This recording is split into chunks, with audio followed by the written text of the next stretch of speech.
बोलोगे?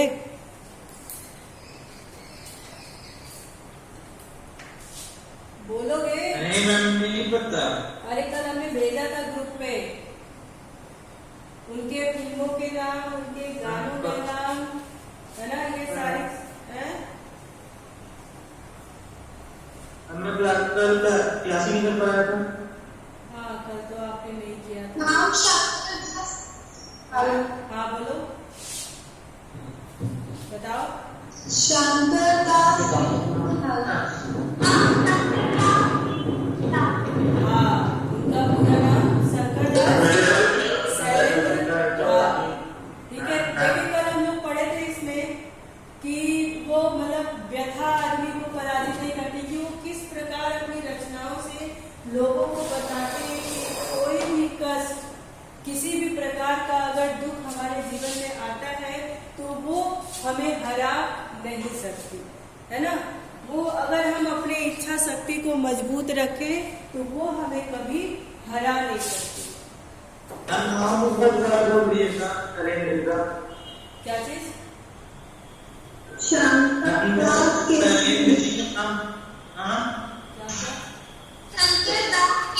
लाल। हाँ, शंकर दास केसरी शैलेंद्र उनका नाम था, पूरा नाम। कल मैंने भेजा था उस पर व्हाट्सएप पे, अगर आप चेक करोगे, डिलीट नहीं किया होगा, तो उनके कुछ महत्वपूर्ण गाने, कविताओं और उनका पूरा कब जन्म हुआ था, कब क्या हुआ था, किस गांव में थे, कहाँ से पे रहे, वो सारी चीजें मैंने उनकी दी थी, है ना। अगर आपके पास नहीं होगी तो फिर से आज मैं आपको व्हाट्सएप ग्रुप पे शेयर कर दूंगी, ठीक है। नहीं मैं देखूंगा। हाँ, होगा, जरूर होगा। अगर आपने डिलीट नहीं किया होगा तब होगा, और किसी और के पास होगा तो आप कर देना सेंड, ठीक है। हाँ, अब देखिए कि हमने बताया था कि किस तरह से वो लोगों को जीने का हौसला देते हैं, मतलब प्रैक्टिकल बन करके जीने की बात वो कैसे बताते हैं, है ना। तो देखिए, शैलेंद्र ने तीसरी कसम को अपनी भाव प्रवणता का कल हमने भाव प्रवणता का अर्थ समझाया था, किसको किसको समझ में आया था? भाव प्रवणता बताइए। मैम जो अंदर है, मतलब हमारे भावों से मतलब अपनी भावनाओं को का सर्वश्रेष्ठ तथ्य प्रदान किया था, यानी अपने भावनाओं को चरितार्थ किया था, अपनी जितनी भावनाएं हैं उसको वहां पे उन्होंने प्रदान कर दिया था, दे दिया था, अपनी रचनाओं में वो दे देते। कह रहे कि मुकेश की आवाज में शैलेंद्र का यह गीत जो अद्वितीय बन गया, यानी अद्वितीय का क्या मतलब होता है? अद्वितीय बन गया,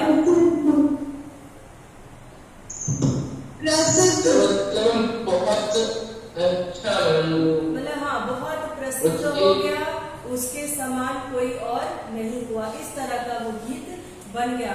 और वो गीत कौन था? सजनवा बैरी हो गए हमार चिठिया, वो तो हर कोई बाचे भाग मुकाचे। ये सब भावनाएं थी, है ना, हर किसी को। अगर जैसे अब सारी भावनाएं तो शैलेंद्र की नहीं हो सकती ना, लेकिन वो हर जगह पे अपने आप को रख करके और जो भावनाएं, जो भाव उत्पन्न होता था, वो चीजों को वहां पर फेर देते, है ना। अब कह रहे हैं कि अभिनय की दृष्टि से तीसरी कसम राज कपूर की जिंदगी की सबसे हसीन फिल्म है। राज कपूर, जिन्हें समीक्षक और कला मर्मज्ञ, आंखों से बात करने वाला कलाकार मानते हैं, राज कपूर भी उनको कहते हैं कि ये अच्छे समीक्षक हैं, अच्छे कलाकार हैं और मर्मज्ञ, यानी चैतन्यता वाली आंखों से बात करने वाले कलाकार, यानी मन की भावनाओं को भावनाओं से ही व्यक्त करने वाले कलाकार हैं। ये राज कपूर जी शैलेंद्र के बारे में कह रहे हैं। तीसरी कसम में मासूमियत के चरमोत्कर्ष को छूते हैं अभिनेता राज कपूर जितनी ताकत के साथ तीसरी कसम में मौजूद है, उतना जागते रहो में नहीं है। ताकत के साथ, ताकत का मतलब यहाँ पे एकदम ऐसा नहीं कि बिल्डर बॉडी हो और 100 किलो का वजन चढ़ा कर लेंगे, 10 लोगों को मार देंगे, ऐसी वाली ताकत नहीं। पूरे मन से, यानी उस पूरे कैरेक्टर में वो घुस करके जो काम किया उन्होंने, पूरे कैरेक्टर को अपना समझ लिया। ये नहीं समझा कि मैं किसी का रोल प्ले कर रहा हूँ, मैं ही हूँ एज ए, उस तरह से समझ करके उन्होंने काम किया। और जितनी ताकत से, यानी जितने मन से तीसरी कसम में राज कपूर ने काम किया, उतना और किसी, जागते रहो, तो दूसरी पिक्चर थी जागते रहो, उतना मन से उन्होंने जागते रहो में नहीं किया। जागते रहो में राज कपूर के अभिनय को बहुत सराहा गया था, लेकिन तीसरी कसम वह फिल्म है जिसमें राज कपूर अभिनय नहीं करता, वह हीरामन के साथ, हीरामन एक वो था, कैरेक्टर था जिसका रोल प्ले राज कपूर कर रहे थे, तो वो कह रहे हीरामन के साथ एकाकार हो गया था। अभी हमने बात कही थी कि कैरेक्टर में एकदम उतर जाना, तो वो अपने आप को हीरामन ही समझ लिए थे। हीरामन से क्या हो गए थे, हीरामन के साथ एकाकार हो गए। खालिस देहाती भुज गाड़ीवान जो सिर्फ दिल की जुबान समझता है, दिमाग की नहीं। वो हीरामन कौन था, एक खालिस देहाती, और भुज यानी निशान बस एक गाड़ीवान था। भुज किसे कहते हैं, जो सिर्फ और सिर्फ वही है ना, भुज गाड़ीवान जो सिर्फ दिल की जुबान समझता था, दिमाग की नहीं। यानी वो भावनाओं की, सिर्फ भाव की बात समझता था, प्यार की बात समझता था, और दिमाग में, वहां पे अपना दिमाग नहीं चलाता था। दिमाग के लोग कैसे होते हैं, वो चालाक होते हैं, है ना, तो दिमागी बात नहीं करता था। दिमागी बात नहीं करना मतलब वो पागल नहीं था, लेकिन वो ये नहीं सोचता था कि मतलब मुझे यहाँ पे क्या फायदा होगा, मेरा नाम होगा या नहीं होगा, उस चीज को नहीं, सिर्फ भावनाओं को और दिल की जुबान समझता था, यानी प्यार की भाषा उसको अच्छी लगी, जिसके लिए मोहब्बत के सिवा किसी दूसरी चीज का कोई अर्थ नहीं होता। वो जो हीरामन था, उसके लिए, वो गाड़ीवान, उसके लिए मोहब्बत के सिवा, यानी प्यार के सिवा किसी दूसरी चीज का कोई अर्थ नहीं था। वो प्यार देना जानता था और प्यार पाने की उम्मीद करता था। बहुत बड़ी बात यह है कि तीसरी कसम राज कपूर के अभिनय जीवन का वह मुकाम है जब वह एशिया के सबसे बड़े शोमैन के रूप में स्थापित हो चुके हैं। तीसरी कसम से राज कपूर को इतनी प्रसिद्धि मिली कि वो एशिया में सबसे बड़े शोमैन के रूप में स्थापित हुए, यानी सबसे बड़े कलाकार, उनको लोग अपना आइडियल बनाने लगे। और जहां पे भी उदाहरण उस समय दिया जाता था, तो राज कपूर के अभिनय का उदाहरण दिया जाता था कि भाई वो इतना बढ़िया अभिनय करते हैं। उनका अपना व्यक्तित्व एक किंवदंती बन चुका था, लेकिन तीसरी कसम में वह महिमामय व्यक्तित्व पूरी तरह हीरामन की आत्मा में उतर है। अच्छा, किंवदंती मतलब क्या होता है? बदलते हैं। किंवदंती, किंवदंती, देखिए इसको पढ़िए, संस्कृत का शब्द है, तत्सम शब्द है, तो किम नहीं, किम मतलब होता है क्या, और वदंती मतलब है बोलना, यानी उनके व्यक्तित्व के बारे में कोई शब्द ना बोल सके, है ना। उनके मतलब होता है ना कि जब हम किसी की तारीफ की सीमा पार कर जाते हैं, तो मेरे पास वो अच्छा वाला शब्द भी नहीं आता कि उसकी तारीफ में बोल, तो वो कहते थे कि उनके व्यक्तित्व के बारे में क्या बोलना, किंवदंती, ये तत्सम का शब्द है ना। तो किम वदंती, किम मतलब क्या, वदंती मतलब बचपन। लेकिन तीसरी कसम में वह महिमामय व्यक्तित्व पूरी तरह हीरामन की आत्मा में उतर गया। पहले से ही राज कपूर जो थे एक अच्छे एक्टर के रूप में, एक अच्छे अभिनेता के रूप में जाने जाते थे। लोग कहते थे इनके बारे में क्या बताना, हम कहते हैं ना, जैसे अभी मान लीजिए कोई ऐसा चर्चित पर्सनालिटी हो, है ना, जैसे अभी आपका ये विकास दुबे। अब विकास दुबे की कहानी हर कोई जानता है, तो लोग हम क्या कहेंगे, इनके बारे में क्या बोलना, तो वही किंवदंती का मतलब यही है कि राज कपूर के व्यक्तित्व के बारे में क्या बोलना, इनको तो सभी लोग जानते हैं। लेकिन तीसरी कसम में वह महिमामय व्यक्तित्व पूरी तरह से आत्मा में, हीरामन के आत्मा में उतर गया। वह कहीं हीरामन का अभिनय नहीं करता, अपितु खुद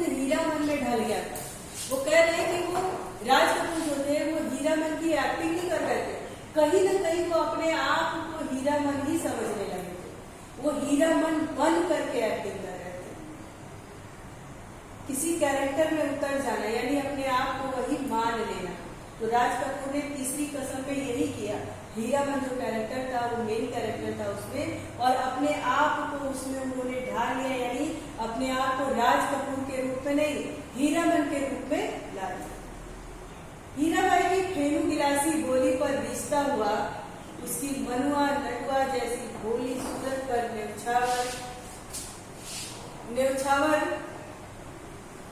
न्यौछावर होता हुआ, और हीराबाई की तनिक सी उपेक्षा पर उस अपने अस्तित्व से जूझता हुआ सच्चा हीरामन बन गया। हीरामन और हीराबाई ये हीरो हीरोइन थे, मेन कैरेक्टर यही थे। तो हीरामन राज कपूर बने थे और हीराबाई वहीदा रहमान बनी, और दोनों ही जो कलाकार थे उन दोनों कैरेक्टर में उतर गए। तो वही कह रहे हैं कि जो हीरामन था वो उससे मिलता हुआ हीराबाई की तनिक सी उपेक्षा। उपेक्षा मतलब क्या होता है?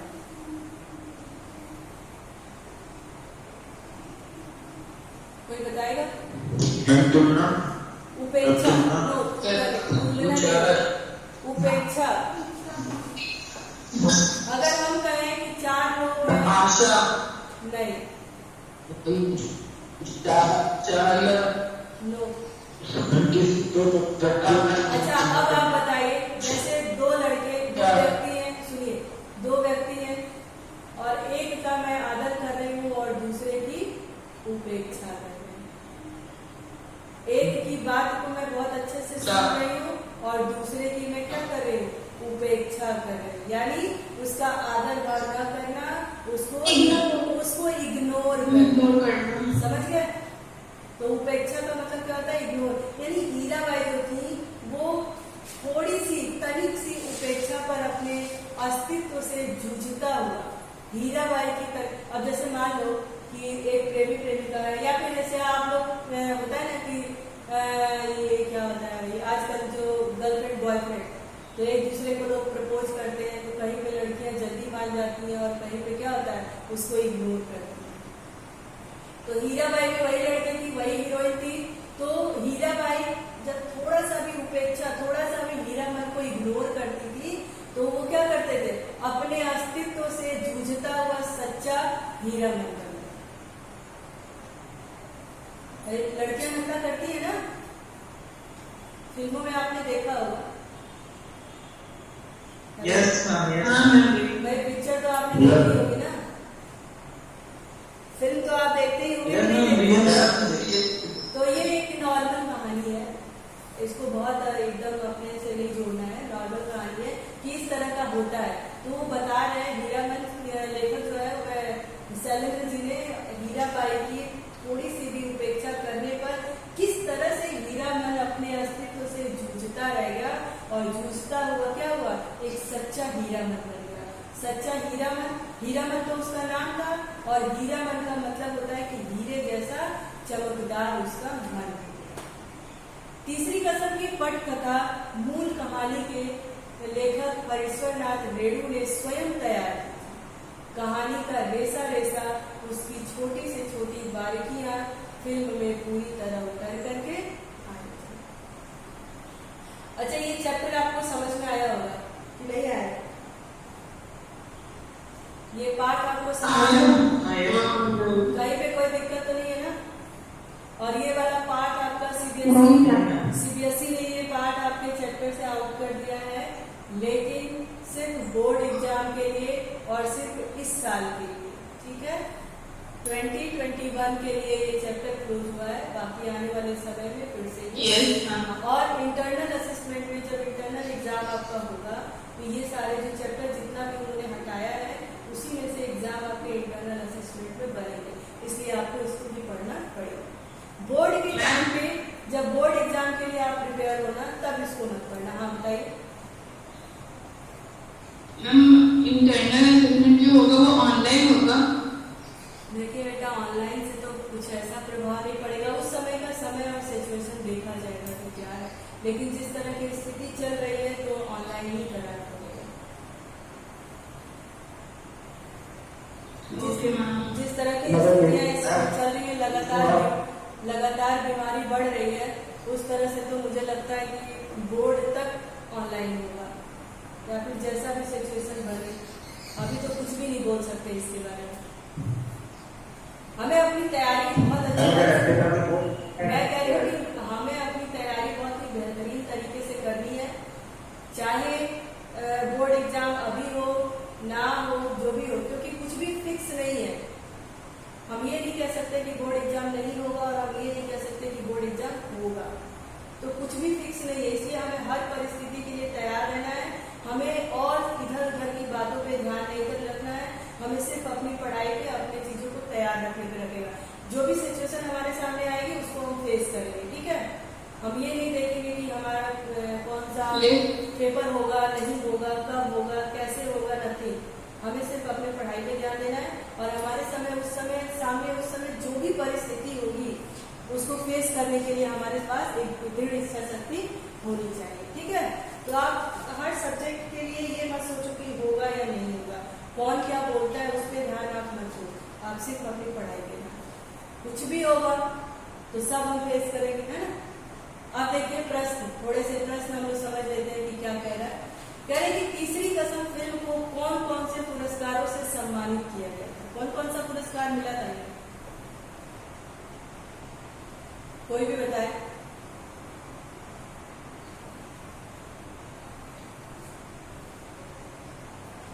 बताओ भाई।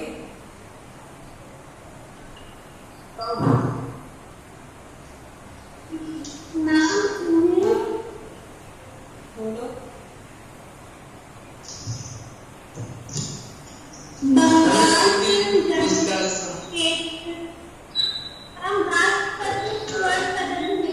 हाँ, अच्छा, शैलेंद्र ने कितनी फिल्में बनाई थी?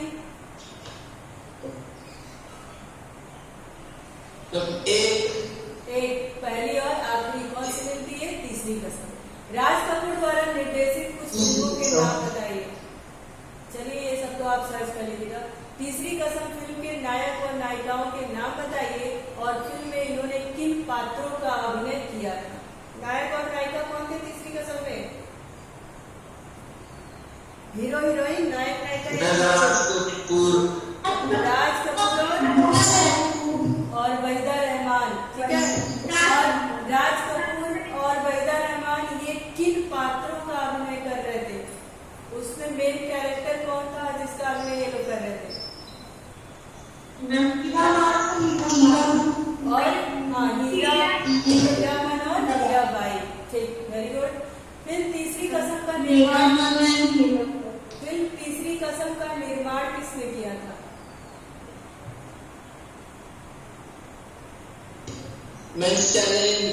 शैलेंद्र ने। राज कपूर ने मेरा नाम जोकर के निर्माण के समय किस बात की कल्पना ही नहीं की थी? बताइए। राज कपूर ने मेरा नाम जोकर के निर्माण के समय किस बात की कल्पना नहीं की थी?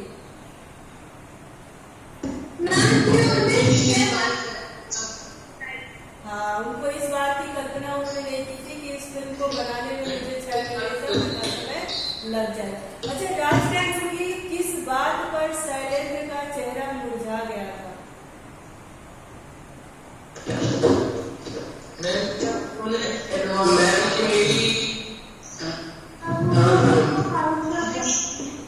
उन्होंने अपने काम का इकबाल करा तो उन्होंने कहा मेरी दोस्ती का बहुत। हाँ, सही, एग्जैक्टली, ठीक है। फिल्म समीक्षक राज कपूर को किस तरह का कलाकार मानते थे?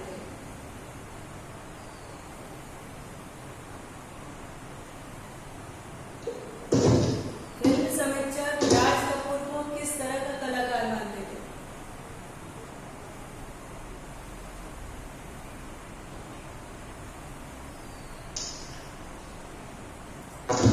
भाई, उनको बहुत बढ़िया कलाकार मानते थे ना, जिनके बारे में उनके पास कुछ शब्द ही नहीं था। तो क्या कहते थे? किंवदंती, उनके बारे में क्या बोलना। बहुत ही अच्छा और उत्तम कलाकार उनको मानते थे।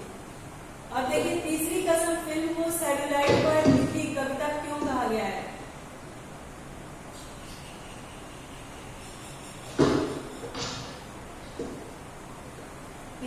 कसम को फिल्म को सेलुलाइड पर लिखी कविता क्यों कहा गया है? क्योंकि हाँ बोलो।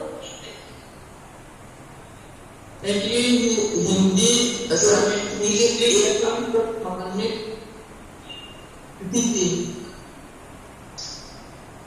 हाँ बोलिए, और कोई नहीं समझना क्योंकि किसी कवि की मनोभावना को प्रेरित करता है। कोई और कोई नाउ सूची सेलुलाइड का मतलब होता है कि वो जानवर है यस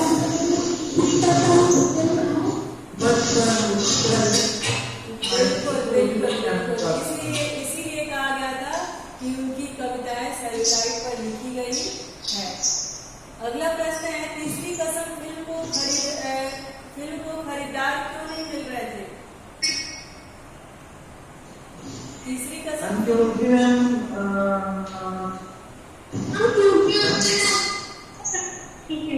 क्या क्या? तीसरी कसम फिल्म को खरीदार इसलिए नहीं मिल रहे थे क्योंकि उस फिल्म में बाहरी चकाचौंध है ना, इस तरह की चीजें नहीं थी, पूरी भावनाओं से भरी हुई चीजें थी।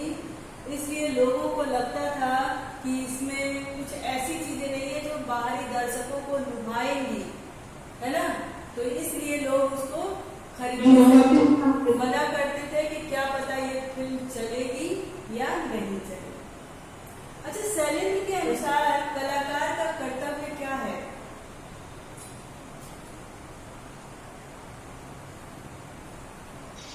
हमें अच्छी कला दिखाना हाँ, और उसी में जो कलाकार का है उसी में वो बिल्कुल कैरेक्टर की भावनाओं को अपने में उतार ले, है ना, और पूरी ईमानदारी और निष्ठा के साथ उसमें अभिनय कर। अच्छा, फिल्मों में त्रासद स्थितियों का चित्रांकन ग्लोरीफाई क्यों कर दिया जाता है?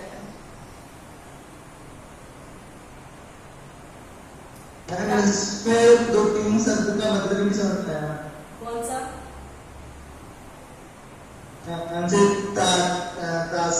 त्रासद देखिए कहते, अच्छा बताओ, एक चतुर को